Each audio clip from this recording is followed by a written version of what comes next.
তো মুন মটৰ্ছৰ আন এটা ভিডিঅ'লৈ আপোনালোকক স্বাগতম জনাইছোঁ। আজি আমাৰ এখন i20 ডেলিভাৰী হৈ আছে, i20 আস্তা।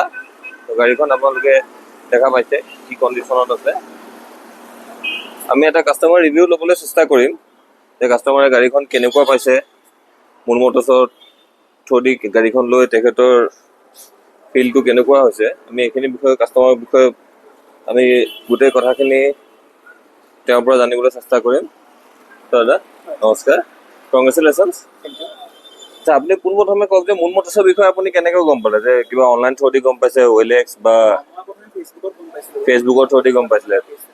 হয় হয় হয়।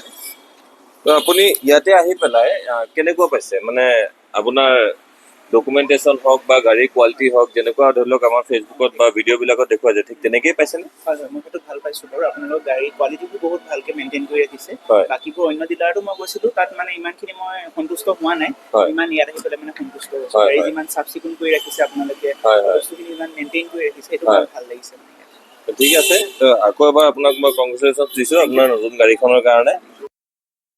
তো আপোনালোকে যদি মুন মটৰ্ছৰ পৰা এখন গাড়ী ক্ৰয় কৰিম বুলি ভাবিছে, আপোনাৰ সপোনৰ গাড়ীখন আপোনালোকে মুন মটৰ্ছৰ পৰা ল'ম বুলি ভাবিছে, তেনেহ'লে ডেছক্ৰিপশ্যন আৰু স্ক্ৰীণত নম্বৰ আহি থাকিব, তাতে যোগাযোগ আপোনালোকে কৰিব পাৰিব আৰু আমাৰ পৰা এখন গাড়ী ল'ব পাৰিব। ধন্যবাদ।